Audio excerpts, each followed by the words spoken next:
Bonjour, je m'appelle Nathalie Yamb et aujourd'hui je vais parler de la mort. Les Africains ne sont jamais aussi prolixes que lorsqu'il s'agit de la mort. Et depuis quelques semaines, ils s'en donnent à cœur joie. Dès qu'une personne célèbre meurt, c'est parti. Il a été empoisonné, on l'a tué, il a été marabouté. Les amis, si les marabouts étaient des gens efficaces, l'Afrique ne serait pas le continent le plus appauvri et le plus mal gouverné de la planète. Je crois qu'on peut s'accorder là-dessus. Voyez-vous, si quelqu'un prétend être capable d'allonger votre pénis ou de multiplier vos 1000 francs en 20 millions avec une valise magique chaque mardi, ou encore de vous sécuriser une nomination en tranchant le cou d'un bœuf alors que lui-même galère dans la dèche et dans la pauvreté, vous devriez vous-même en tirer vos conclusions. En tout cas, jusqu'à ce jour, je n'ai jamais vu un marabout capable de sortir du pâturage des blocages où je les enferme systématiquement quand ils trollent mes publications sur les réseaux sociaux. À peine l'annonce du trépas de John Pombe Magufuli est-elle rendue publique, paf, les papatos sont de nouveau de service. Incapables de positionner la Tanzanie sur une carte de l'Afrique, mais c'est eux qui sont forts pour venir t'expliquer que son président de la République, qui avait des problèmes cardiaques depuis de longues années, a été assassiné. Ils ont éliminé Magufuli. Ah bon? C'est qui ils? Les Blancs, les Occidentaux. Et pourquoi ils l'ont éliminé? À cause des vaccins. Et quel est le problème avec les vaccins? Ah, moi je sais pas, mais c'est sûr qu'ils l'ont éliminé. Dès qu'une personne un peu célèbre meurt en Afrique, chap, elle a été assassinée. Et on ne peut pas dire que c'est un truc des Noirs, parce que les Noirs américains n'ont pas ce genre de réflexe. C'est vraiment nous les Africains qui sommes comme ça dans nos têtes.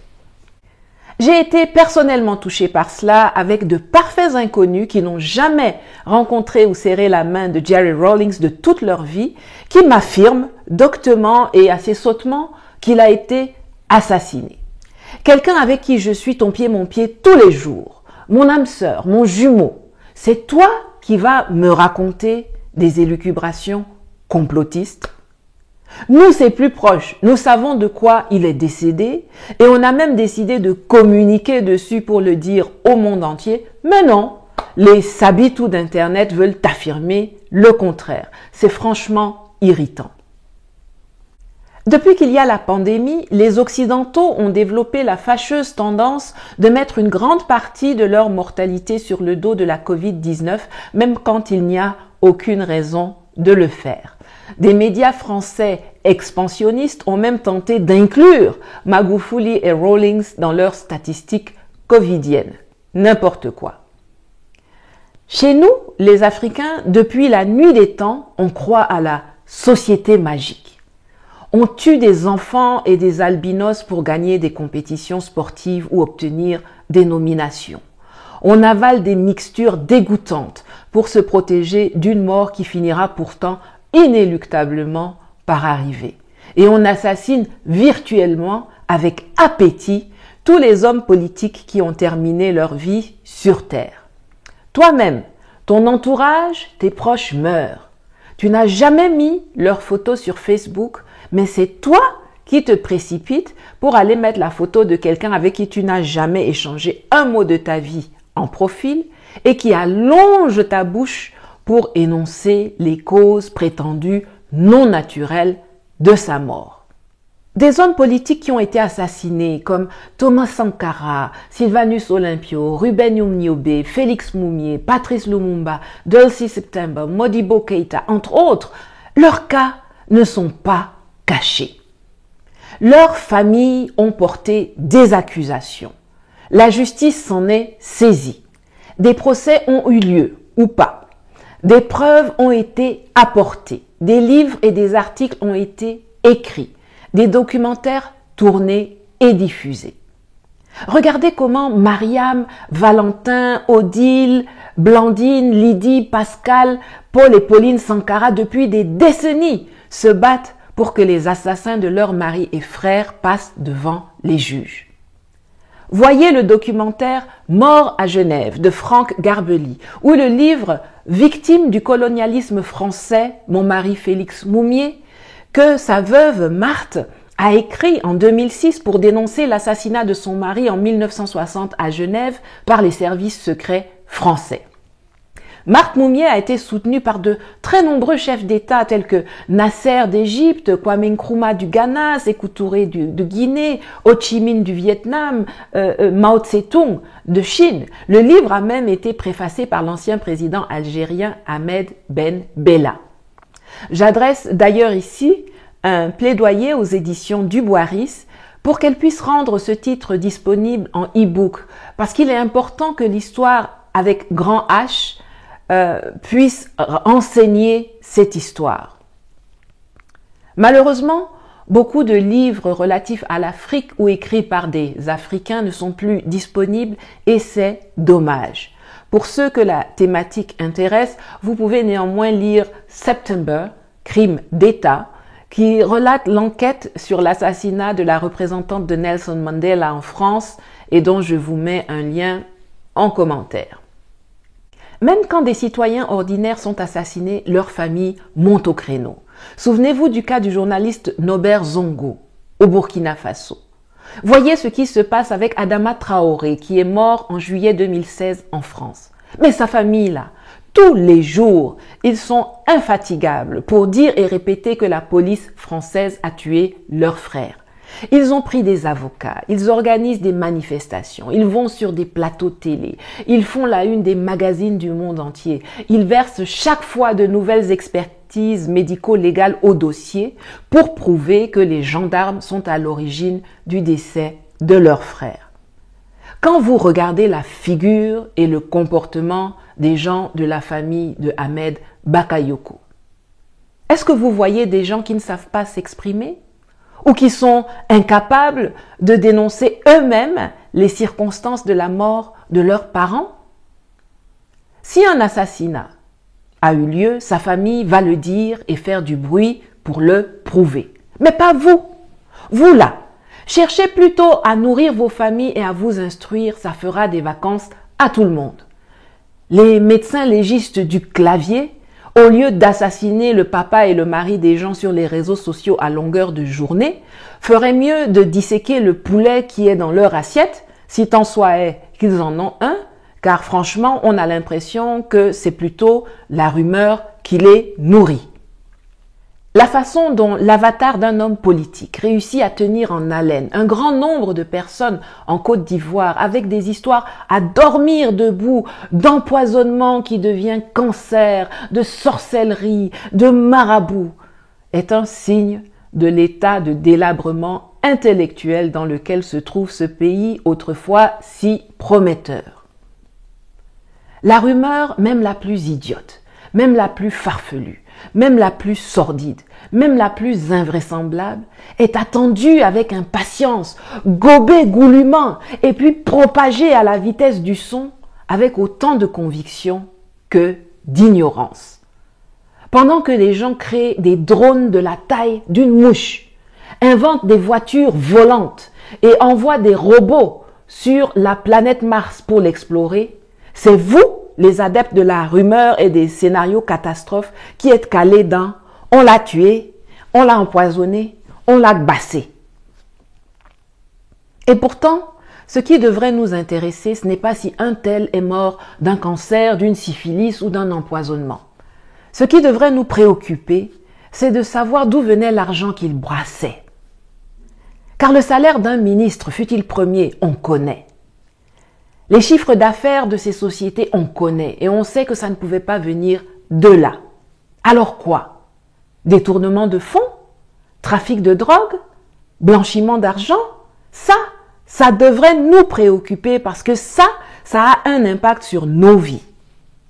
L'argent qu'on détourne, c'est ce qu'on ne met pas à la disposition des populations pour des services sociaux de qualité. Des écoles, des universités, des hôpitaux, sur toute l'étendue du territoire et pas seulement dans le bled du voleur. Le cannabis, la cocaïne, le crack qui entrent, qui sont produits, vendus et consommés dans le pays à travers les ex-combattants et leurs supplétifs microbes ou bien des réseaux d'artistes ou de boîtes de nuit, ça tue des gens et ça détruit des familles. Ça a un impact sur nos vies. 203 morts victimes d'attaques terroristes au Niger au cours de ces 6 derniers jours, ça c'est effectivement une cause de décès non naturelle qui devrait nous préoccuper, car ce qui arrive dans les régions de Tawa ou Tillabéri aura vite fait d'arriver à Lomé, Cotonou ou Abidjan. Mais quand il s'agit de ces morts-là, on entend trop souvent « tout ce que Dieu fait est bon », alors que ces pertes de vies humaines sont les œuvres de gangsters à col blanc et de bandits de grand chemin. Par contre, quand le temps de vie sur Terre d'une personne publique est arrivé à terme pour cause de maladie, d'arrêt cardiaque ou d'accident, là on voit s'échafauder toutes sortes de théories les plus rocambolesques. Passer des heures à causer de tel homme politique qui se blanchit la peau, mais ne pas se prononcer sur le blanchiment de capitaux alors que c'est ce dernier qui t'appauvrit, c'est désespérant. Il serait donc intéressant d'arrêter de polluer l'espace avec ces bêtises et cesser d'accuser tout le monde et n'importe qui d'être un tueur alors qu'on se comporte soi-même comme un poison ambiant. Ce n'est pas la rumeur qui empêchera Ouattara de nommer son frère vice-président. La seule chose qui pourrait l'en empêcher, c'est seulement un peuple ivoirien uni, debout et motivé à faire barrage à l'instauration d'une dynastie. Mais les gens qui passent leur temps à s'agglutiner dans les bars ou les cours communes pour commenter les scénarios farfelus d'un énergumène sans visage n'ont pas l'énergie pour rester concentrés sur l'essentiel. Déjà à l'ère de la Rome antique, les empereurs l'avaient compris. Ce qu'il faut pour divertir le peuple et le rendre inoffensif, c'est du pain et des jeux, de préférence sanglants. Panem et circenses en latin. Et c'est comme ça qu'on a mis en place des combats à mort de gladiateurs pour occuper le peuple avec du divertissement morbide dont il raffolait, ce qui le détournait des enjeux importants. C'est la meilleure chose que les régimes autocrates puissent imaginer. La rumeur, en contrepoids à une information inexistante, devient une arme puissante pour nos dirigeants pour se maintenir au pouvoir. Celui qui prétend ne jamais mentir est ainsi le meilleur atout de Ouattara.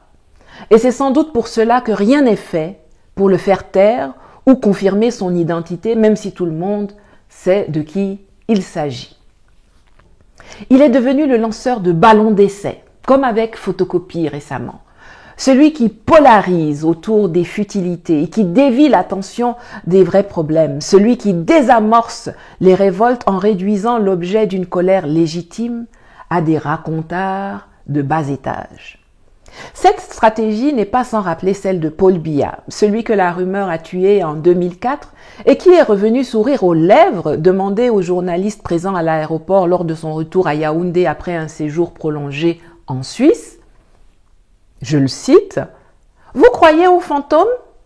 J'étais en visite privée en Europe, j'ai appris comme tout le monde que j'étais mort, il y en a même qui s'intéressent à mes funérailles, eh bien dites-leur que je leur donne rendez-vous dans une vingtaine d'années. » Fin de citation.